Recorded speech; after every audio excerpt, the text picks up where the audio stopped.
I'm going to do a little tutorial about how to do creative doodling in watercolour. It's a workshop I've done quite a few times and would like to have been doing now, but as we can't get together, I thought I'd have a go at a little online session so that you can have a go at home. What I've got is some watercolour paper and a Sharpie pen and some paints and brushes and a few finer sketching pens as well. The main thing is the pens need to be waterproof, but if you haven't got these and can't get them, I know supermarkets at least have fine Sharpie liners. So this is good for getting your watercolour techniques better in a fun way that can also lead to some results that you can use. This is how we start. I'm going to start by drawing some squares. I tend to draw these freehand, but if you're really worried about being wobbly, then get the pencil lines down with a ruler first, but you don't need to. Let's start with 3. About this big, what's that, about 6 centimetres square, something like that. They don't have to be square, but we'll start with that. Now I'm going to doodle in the squares. Not as easy as you might think, because your hand is going, what, where do I go? And it gets easier with practice, and you tend to find that if you follow the shapes of nature, perhaps do some curves, break up the shapes, make sure they're clean and go straight to the edges of the piece. Circles, waves, that kind of thing all work well. That's enough. Don't want to make it too fussy for now. Geometric shapes is another one we can do. We can do lines that go off at different angles.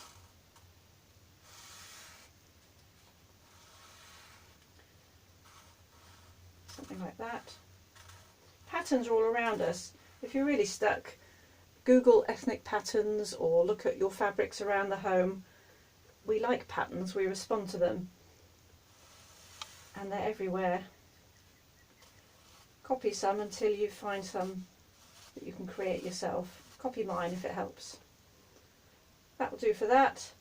If you don't like, it might be that you don't like these big heavy lines, and there's no reason not to do this with slightly finer pens if you prefer.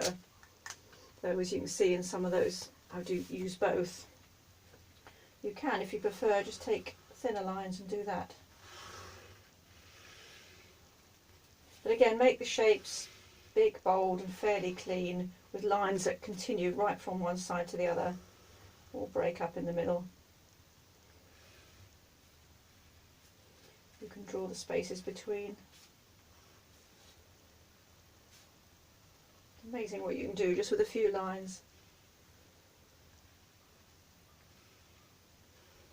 Let's leave that one.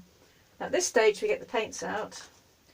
In the studio normally I'd use my big tubes and a big plate, but because what you've probably got at home is something like this, I thought I'd use this today, my travel set. It's got all the usual colours in. I stick to primaries, and it's a good idea for this exercise to stick to primaries. So let's start with the lightest colours, then they're easier to keep clean. What I'm not going to do is colour in the shapes.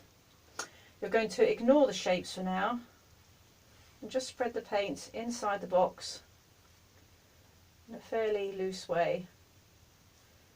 Quite a good idea to leave little white bits showing. Occasionally you can echo the lines, but it's quite nice to ignore them. Right, let's go to a red. At this stage, if you find that the lines become covered up by your paint, you know you haven't got enough water with your paint. If the colours are too feeble and insipid, then you know you haven't got enough paint with your water. It's a good test. So I'm just going to put reds and yellows in there, I think. What you can do is let the colours mix on the page. Let's do that. It's good practice for colour mixing. You'll discover all kinds of things you didn't know could happen. And it's not a risk. You're not risking a beautiful painting that you spent hours drawing. We're just going, what happens if I put that in there? That's quite nice. That will do for that one. On this one, let's go for some blues. Let's go for some ultramarine.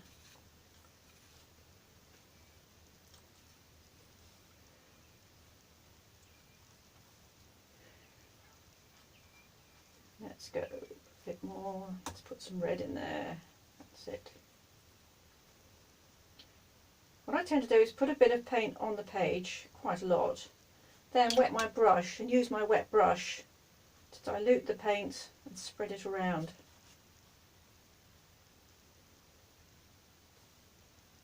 What else should we put in there? Let's go for some more reds at the top. I'm going for 2 reds now, the alizarin and the cadmium, nice and juicy. We've got plenty of working time, this will all stay wet long enough. I decided to go with that line there, just for once. That's quite nice. I love the way colours blend on the paper.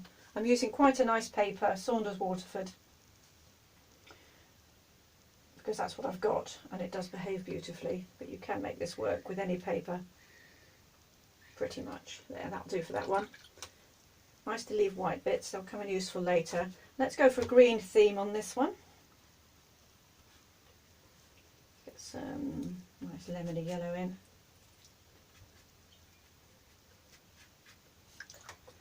And which blue should we go? Let's go for a nice turquoisey one.